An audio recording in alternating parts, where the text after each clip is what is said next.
Yourself. I'm wearing my Edge socks though today, so yes, I have my Edge swag on, and I've been a honorary member of the Edge team here in San Diego for years. It seems like. My name's Chris Groshong. I run a consulting firm in the blockchain space called Coinstructive. We also do continuing education for professionals like lawyers, banking compliance, and law enforcement to help them get up to speed on what crypto is and make some money off the government and those institutions that seem to make so much money off of us. Nice. So you're basically an educator then, to sum it up in a TLDR, one word. Yeah, absolutely. All right, awesome. So thanks for joining us. As we do every week, if we have a new release, we usually like to talk about that first. So this week we did have a new Edge release.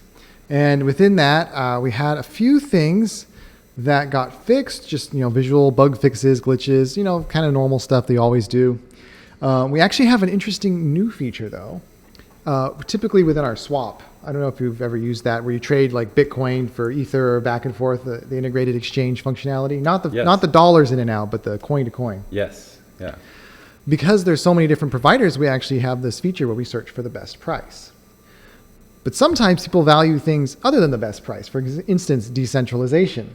Okay. So if you were interested in saying only doing decentralized swaps when those are available, you could pick Total as your preferred swap provider now. So we'll go for the best price, unless Total has it, in which case we're definitely going to go to Total always, regardless of price. Okay. So it's now an ability to pick which swap provider you definitely want versus just picking the best price regardless.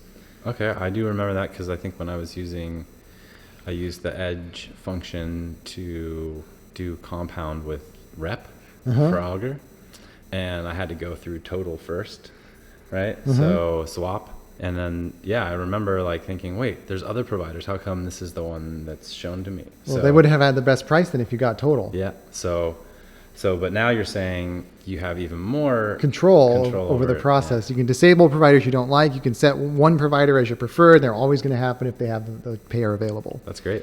The other thing that's big news is, I don't live in the Netherlands. Okay. But if I did live in the Netherlands, apparently there's something called Ideal that people use for banking, which is kind of like their native payment system. And Banksa, our buy-sell provider for euros, I think, is it euros they use in the Netherlands? I don't actually know what they use in the Netherlands. I'm guessing it's euros. I don't know. Well, whatever the fiat is, people over on the internet will probably yell at me for not knowing this.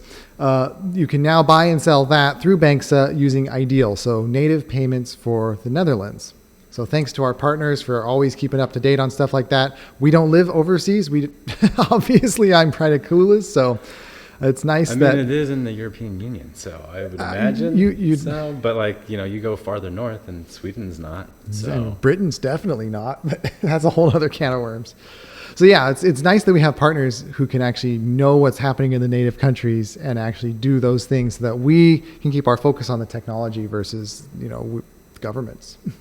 Yeah, that's the thing about this technology is that it is global. So you have to really cater to a global audience, which means it's a lot more work than the traditional software company had to go through before. Yeah. Right? You can't just sell software.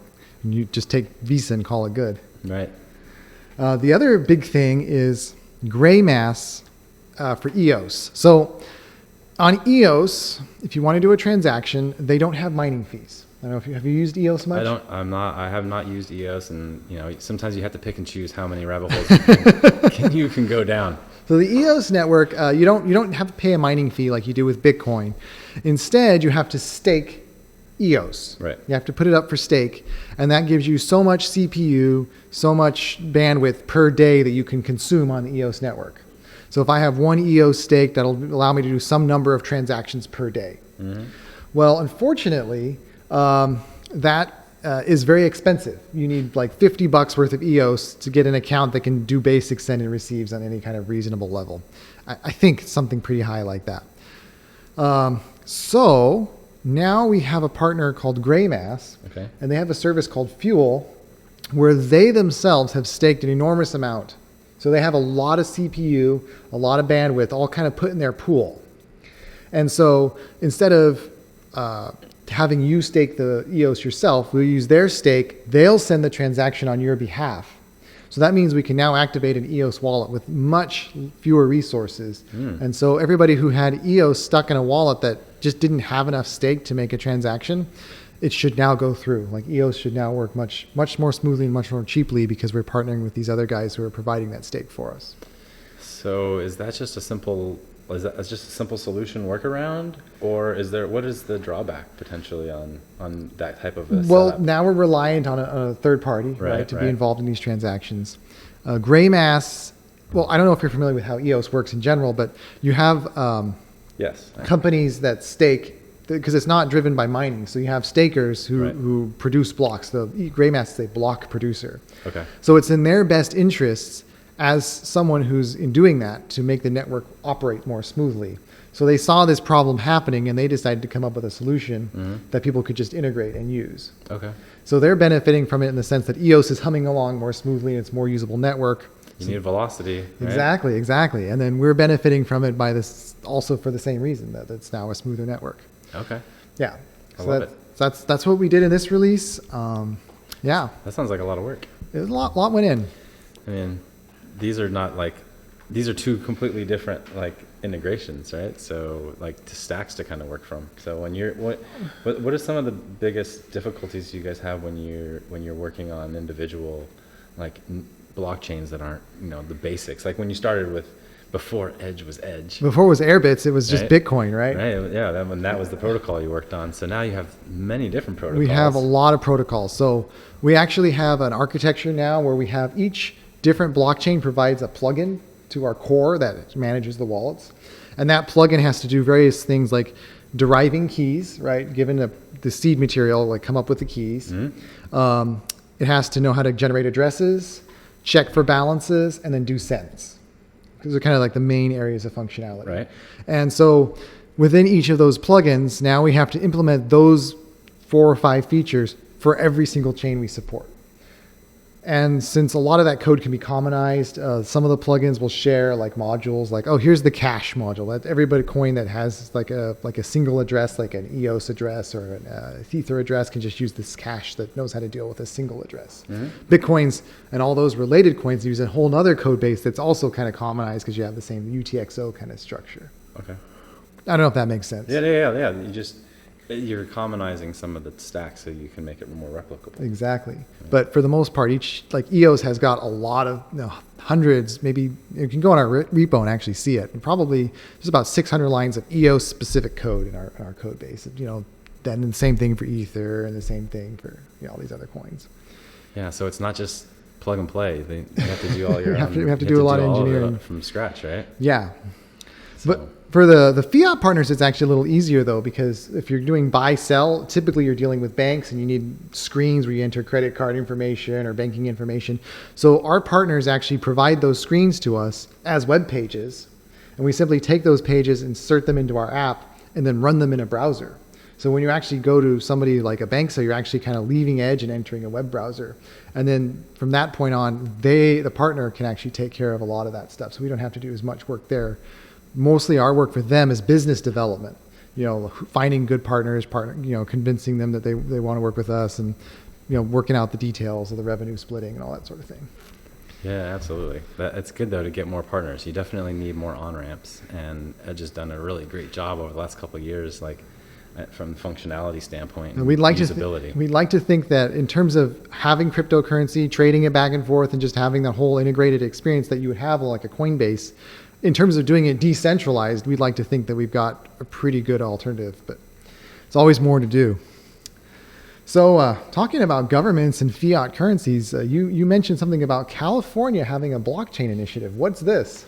So California actually has created a working group specifically to dive into how blockchain technology can help or hinder the state, I guess.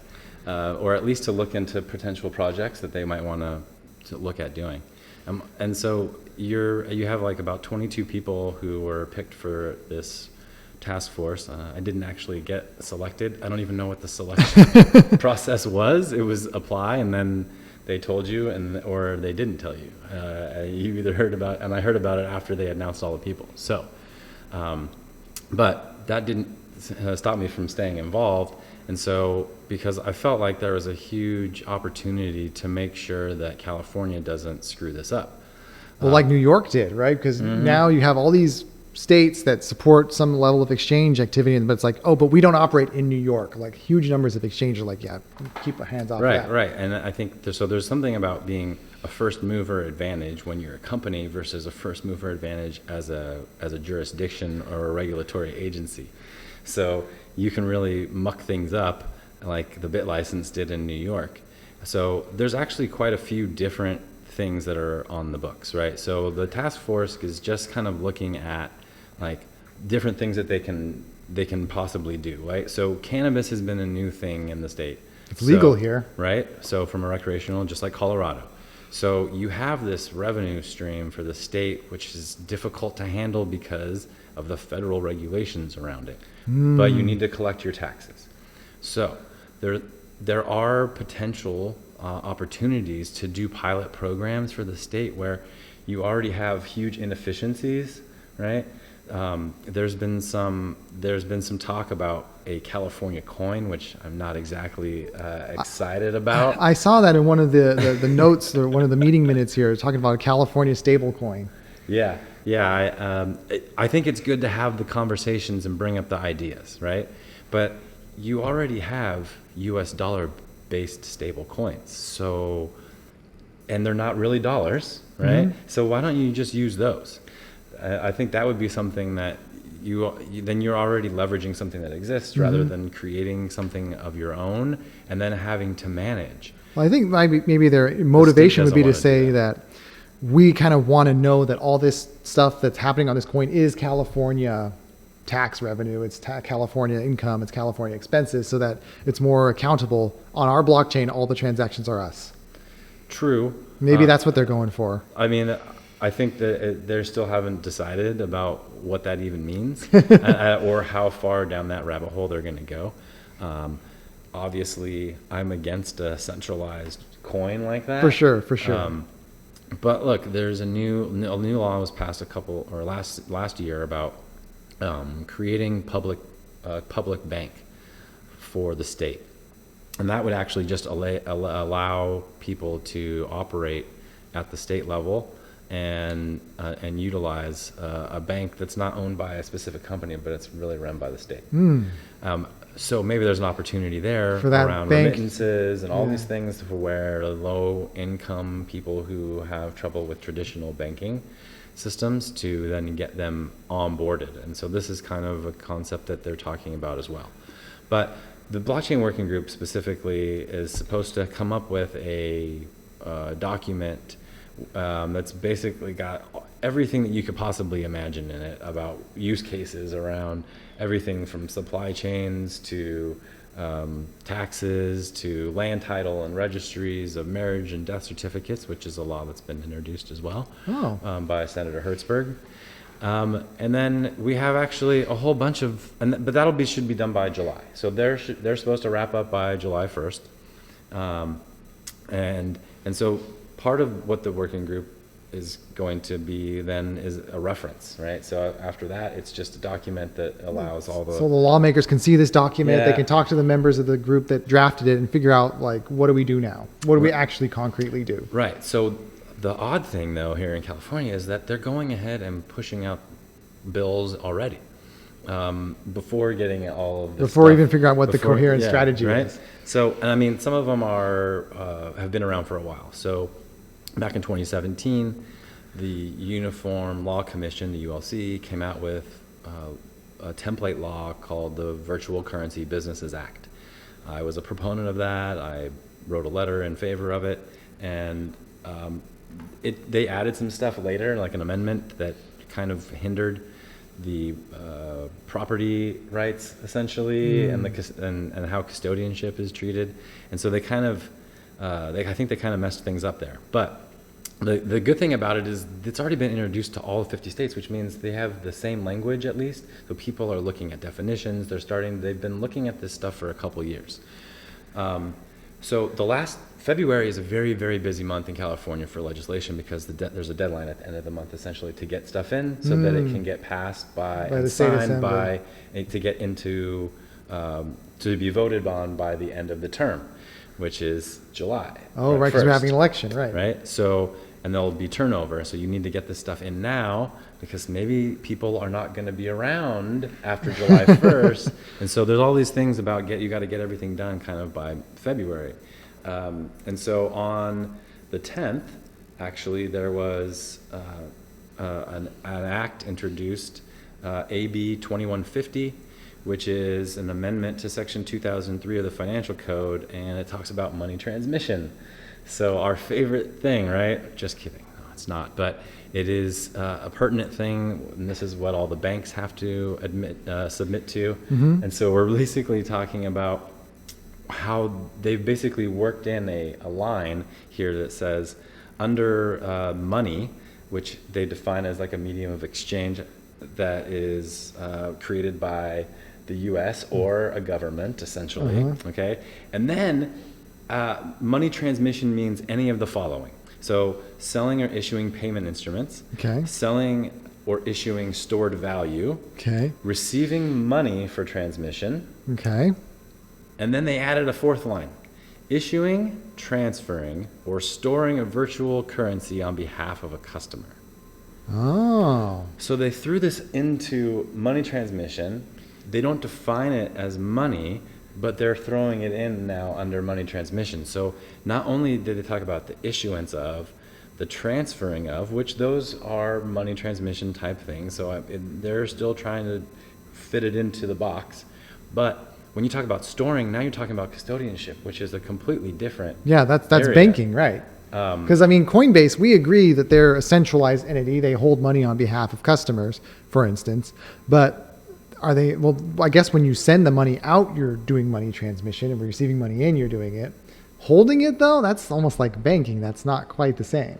So I could see the line where they say transmitting on behalf. That certainly makes sense. yeah, so I mean, Coinbase has already got their money transmission licensing because they know that this has been coming. Because when you are a custodian and you're taking in dollars and you're exchanging it for something else, then you need money transmission because you're actually sending actually money, doing that, yeah. right? Like PayPal, things like that, right? So those services, but there's actual, like, if you have a Bitcoin IRA, right, or you have crypto in a retirement type of a fund. Oh, yeah, that's you true. need, or if you are a hedge fund and you need custodianship of those crypto Now you're a money assets. transmitter in a way that doesn't And make sense. custodians Yeah. didn't have to be a money transmitter if you're just a custodian because you're just holding funds. You're not sending them around, That makes which sense. is a totally different thing. So now they've just crossed the lines where it seemed obvious if you look at it from one path, right? You look Right. at the exchange path and that's what you're thinking about. Okay, cool. They store also, but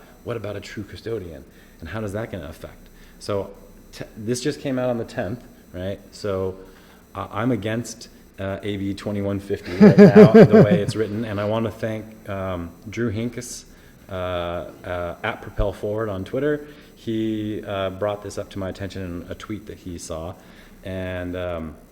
And so then I went through and I read some of the act or the bill. And I think it's important for the people to know that these things, especially the businesses that are in California, that these things are coming. So also there was one introduced on the 18th, and that is SB 1072, which is actually about short-term rentals.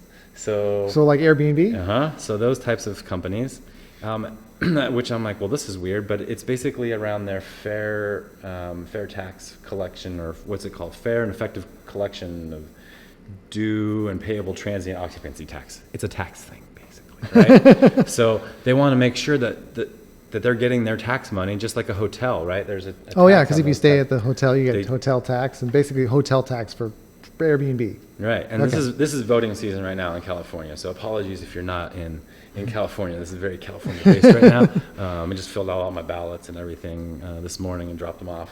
Nice. So basically, what this is going to do is they added a line in there. If you use a virtual currency as a mechanism of renting a property, Okay. this will then fall under this tax use. So you can't, basically they're saying you can't get around this by using virtual currency. That's still, they're basically saying it's money, there's value being exchanged, so you can't, but it's still not highly defined. So I need to read into it more as well, but this is interesting because California is now throwing this virtual currency word into all of these bills, and they're like throwing all these bills out now, and I'm like, wait, we haven't even finished with the working group. We don't even know what it is yet. Yeah. So, and then one other one is, so actually I want to take a step back a little bit. So we talked about the California Working Group. There's another group called, and I mentioned the ULC, the Uniform Law Commission. Okay. Okay. That sounds like it's more of an interstate type of thing It versus is. the It's California. very broad, right? And so they're working on now another thing called the Uniform Commercial Code, Okay. which is basically the law that is passed out to all the states to deal with, Okay. that deals with commerce. So business to business transactions. So that way business in California can still operate more or less the same in other states because it's all uniform across states. Right, but it actually gets into very nuanced things about like consumer protections and how transactions, the order of operations of things, and like, so here's an example of where Uniform Commercial Code comes in, which I found very helpful, and this is because I have a standing meeting out through expert witness testimony that I did last year with a law firm. I was introduced to a gentleman named Walter Etzel, who is the president of the California Commercial Transactions Committee. Okay. The California Commercial Transactions Committee is the California body that creates and oversees the Uniform Commercial Code for California. Okay. So he has a lot of input about how virtual currency is going to be worked into the way California looks at this. Okay. Right? So you have this organization now, the ULC, who's right now determining how to incorporate virtual currencies into this, and then they'll distribute to all the states. And I have a standing meeting with the president of the California person, right, who is then going to determine that. So I've been educating him on how it works, and we've been going back and forth because he's helping me with the law stuff because I'm not a lawyer. But I feel like this is exactly what we need. We need more open conversation with people so that they can have an understanding of where this stuff comes from, right? So as an educator, right? Yeah. Speaking about this kind of thing, I think it's important to know that like, hey, the working group needs to consider some of these things that the Uniform Commercial Code is going to affect. So to get to the Uniform Commercial Code, what is it? It is essentially the ability for a company, let's say you create widgets, Okay. and you store them in a warehouse, and you have financing to create those widgets, right? Okay, So okay. your investor wants to know that if something should happen, that you go out of business, that the widgets that you created, I now can own those widgets and then sell them on my own. Okay, Right? that makes It's kind of sense. like liquidating. Yeah, right? yeah. So I want all your assets, and I want to make sure that I can perfect those assets. Well, how do you perfect a digital asset, right? Like, where does it lie? Who owns it? Where are So- the private keys held? Right, these are all these things, and people are like, rah, they're pulling out their hair. What does this stuff mean? So when I was in DC for a Government Blockchain Association meeting, which was on the end of January, which I've started the San Diego chapter of the Government Blockchain Association, across town was the ULC's meeting talking about all this, and I ran into Drew Hinkes and also Peter Van Valkenburg from Coin Center, who was there, which is great. We have really good people who are sitting there, who are making sure So the that right people are at the table is are what you're trying heard. to say, yeah. Yes, and so basically, they're trying to figure out where all this stuff falls together, and it's very interesting. And so I've been spending a lot of time in this realm, and so I'm thinking actually about creating a trade association to keep up with this and keep companies informed about all of the crazy things that are happening. So basically, that's what I've been up to, and just one last thing on this is there's actually breaking news from the future. When I was looking up some of these bills, right before we were going on, I pulled it up again, and one was introduced, not today, but tomorrow on the 22nd of February, which is the Virtual Currency Business Act, which is that one that I talked about from 2017 that California had up, pulled it back, has changed some things apparently, and now reintroduced it today. Tomorrow. today for tomorrow. I don't know how you do that, but the government is getting so efficient. They're now operating in the future. I feel much better about the state of California. So I haven't even read into it yet, but I will be writing a blog about it. You can find it over on coinstructive.com. All right. Well, I mean, you kind of think as a libertarian type of person, you're like, man, all this law, all this legal stuff, like keep your hands off my Bitcoin, right? That's kind of the attitude I feel like a lot of people in the crypto space have. But then you kind of think about an example like the widgets you just gave, where it's like, it's not really about cryptocurrency. It's about making sure that people are made whole in a business deal. And cryptocurrency may be a part of that. If crypto is money, then it's part of every business deal, if it's used. So it's not so much crypto regulation we're looking for, it's business regulation that's respectful of the limits and capabilities that are unique to digital assets. Yeah, think about a gaming company that's creating NFTs now. And if they have investors, how do you perfect the assets that haven't been sold yet if they're NFTs? Who holds those keys? Who has access to that? Oh my God, people are like freaking out. Oh, wow. Yeah. So, but that's why DeFi is such an important thing, right? And so it helps separate, and then it just makes it almost cut and dry because there aren't really it's the rules of the smart contract. Yeah, you can't go after any particular body or entity, right? Yeah. So, and there's been some recent exploits of DeFi recently, right? Oh yeah, the Ethereum flash crash, the flash loan, right? Yeah. So you sent me 2 articles. I read them. I tried my best to interpret them. I didn't necessarily grok everything, but the first one made a lot of sense to me. So it turns out there's a loan capability that you can have on Ethereum, which kind of blew my mind when I read about it. Is you can take out a loan with no collateral, just completely uncollateralized. And as long as you return the loan, repay it within the same transaction that you took it out, then it works. Which is kind of nuts. Like, you took out a loan for literally 0 time because it took it out at the beginning of a transaction, returned it at the end of a transaction. What was the point? Well, the point is arbitrage.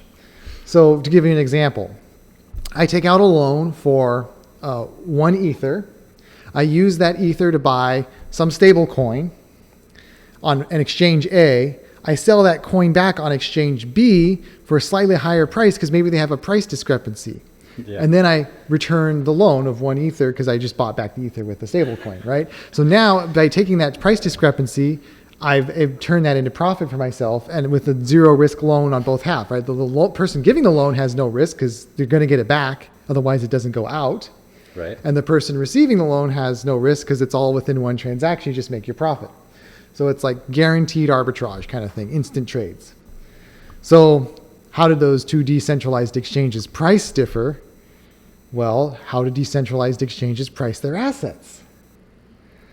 Based that's on a good question. order. They pull from centralized exchange well, data? sometimes they have internal order books. Well, okay, right? So sometimes it's internal order books, right? Like how many orders are for buy, how many orders are for sell. Then we figure that all out, right? Yeah. Other times it's what you said, price feeds. They'll use some kind of decentralized mechanism to figure out what the price should be that they're offering for sale using some liquidity pool. Well, if you can figure out how to hack those price feeds, then you could maybe, create some arbitrage where there shouldn't be any. Such as, for instance, doing a huge freaking short sale.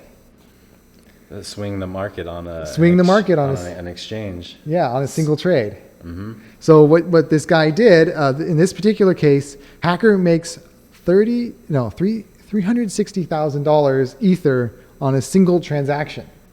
So he starts off by taking out a flash loan for 10,000 Ether. There you go. 10,000 Ether. As long as you return it within the same transaction, you're good to go, right? This is crazy to me. Like, I mean, I've been in this world for like years, and this is like, I read this thing and I'm like, all right, I definitely need to, I'm glad I'm going on with William because there's some things here that I just don't get. So he then takes half of it to borrow some WBTC, so some basically buying Bitcoin, but you can't literally buy Bitcoin on the Ethereum network. So you end up with a proxy for Bitcoin, right? So he's buying some Bitcoin with it. Then on the other exchange, takes the other half and he shorts BTC. Okay? Now what that did is that moved the virtual price of BTC down, right? Because he take out a big buy on one side and a big short on the other side. The short had affected the price more than it should have, perhaps. So now the BTC he took out is worth less. Right. So now he can repay the loan at a lower price and then return. Let's see here. What did it? Okay, this is tricky. Okay, there's like 7 different things, and I'm not gonna get it right. Yeah, this is what I mean. Yeah. Like you have to like Profit from the short. Okay, so what he did is by shorting it, he was able to repay the short with the Bitcoin he got from the one because exchange. the short is leveraged. Yeah, so he was able to crisscross the 2 Bitcoins, and then when he's done and the dust settles, he's got more ether than he started with. He repays the flash loan and keeps the extra ether as profit. He can pay back the WBTC by just buying more because he's got so much ETH now, right? Yeah. So basically, okay, so buy a bunch of WBTC, short a bunch of WPTC, take the short position, close out the buy, take the buy, close out the short. Now you've got more ether at the end, and then you take that and you pay walk your loan. away. Yeah, you walk away your loan. Yeah, with a cool 360,000. exactly. Well, so that was, I mean, that's over 100,000 ETH, right? Over 10,000 ETH. Over 10,000 ETH. That doesn't. I'm not quite sure. Yeah, because he only had 10,000 ETH to start, so it must have really crashed the price somehow on that exchange that he took out the short with. Well, the thing about shorts is shorts are always dangerous. Anytime you issue a short instrument, you're always at risk because. Oh, I guess it would be 1,000. Sorry, because it's 100 or two. Yeah, that's right. About 1,000 ETH. Yeah, right? So about 1,000 ETH. So 10% profit off the ETH he borrowed. That makes more sense. Yeah. That's a really great. It's a really great day. Yeah, that's pretty good for the guy who figured that out. But see, no taxes on that DeFi. He's not going to claim that. Well, he should technically, if he's talking to the IRS or FTB, but when you're exploiting. Will he? Who knows where he is? Who knows who did this, right? Yeah, I didn't do any analysis on it either. Yeah, so that's kind of the question there. But if he takes his Ether profits and puts them on an exchange to turn them into dollars or euros or wherever the guy is, that's where the tax guys are going to get him. Anytime you start dealing with a fiat system, that's when you get taxed. Yep, and I know that there's an insurance that was paid out on this. So you better believe that forensics is going on right now about where these transactions are, what happened to them, who's got them now, and people are watching it. They may not even be able to ever touch it. It may just be an exploit because it happened again. So right? so this one here is using a flash loan product that is within the same transaction. So this whole thing had to be a single transaction. Okay. Now, short positions are always dangerous. I was going to say that earlier because when you're doing a short, you're basically taking out. It's kind of like a loan. Like I'm going to borrow $1 from you, and then I'm going to sell it because I am assuming that in a year dollars will be worth less. Then I can get the worth less dollar and repay your loan, right? So, but the problem is, you need some collateral to secure that. Well, what if the price of $1 goes up to $1 million? So now I'm 900,000 in the hole, right? So now you don't have enough collateral. I was just better to walk away. Right. There's always when you have shorts, you need a collateral that's enough to guarantee the person who's doing it to you won't just walk away and leave the loss on the table. Mm-hmm. And so one of these decentralized exchange, the exploit really is they had a short product where it was profitable for this guy to walk away and leave the short, which is why the swap asymmetry was able to work with the Bitcoin to Bitcoin back and forth. So I think that's what happened. So this other thing doesn't sound like it was a flash loan in that sense. It sounds like it was one of those collateralized loan products. So you can. I didn't get to look into the second one because this one didn't take this one happened over multiple transactions. It looks like. So what you can do is, besides the flash loan where you take it out and you return it within the same transaction, there's other loans where you say, I'm going to give you collateral. I'm going to give you, 10 Bitcoins as collateral for a loan on 10 Ether. I can do something with the Ether and then pay it back and I'll get my Bitcoins back. Mm-hmm. So it sounds like they did something similar here. These other hackers, this one was for 600,000, but it was over the course of several minutes where they, again, took out a loan, shorted something, affected the price on one of these decentralized exchanges, paid back the loan at super cheap coins, and then walked away with a profit. So this happened. So it sounds like there's actually 3 separate attacks, 2 of this one, and then 1 of the other one. I mean, this is just a function of of exchanges not having enough liquidity and the markets maybe not being real. I mean, this is exposing some issues with liquidity. I think it's also exposing the dangers of just going out and saying, I'm going to start a smart contract that's going to do some crazy stuff and it's going to be all cool. Don't worry about it. And then you're like, well, actually, the risk that you had in a traditional financial system is amplified infinity on a decentralized system. So you've got to make sure your contract is really airtight and like doesn't have any exploitable like loopholes, which is what we've seen again and again. And even the very first one, what was it? The very first one that was on Ether that caused Bitcoin Ether Classic to split off. The Dow. The Dow, that's right. The Dow was the very first smart contract. It got like 50 million, which seems like nothing. Well, it's still those numbers seem so small compared to what we're talking about now. Then they got hacked and then the whole thing got destroyed. So DeFi is dangerous, but if you can make it work, it's good. That's all I have to say. Or take advantage of it. But you don't want to be on the other side of that, right? No. You don't want to be the one who's getting liquidated. No, you do not. Right? Or you don't want to be the other guy on the side of that swing trade where the market just crashed while you were waiting for. You thought you were all clever taking out these decentralized loan and making a interest on your Ether, and then all of a sudden, bam, your loan is worth nothing. People are gonna get wrecked one way or another. We keep finding new ways in this industry to do it too. So that's all we have to talk about today. Do you have any news that you would like to share? Just like quick, like where are you going to be? How can people see you if they want to talk to you? I'm hopefully going to be heading up to, well, first off, we have a meetup next Thursday, the 26th at Union Co-work downtown. So if you're interested, come on out. We're going to start at 5:30. 6:30 p.m. will be speaker. I'll be live streaming it through Coinstructive. You can find the information on the meetup site at San Diego Bitcoin Meetup. And at the end of March is the Bitcoin 2020 conference. And I should be heading up to San Francisco for about a week or so. I believe Edge is hosting the after party for that conference. I will be there. All right.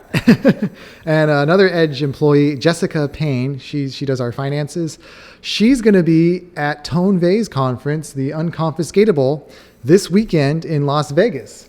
So if you want to head out to Las Vegas and see some Bitcoin people, visit the conference and you meet Jessica there. I went last year and it was the first one and it was amazing. I had a great time, really good set of speakers, a lot of great people.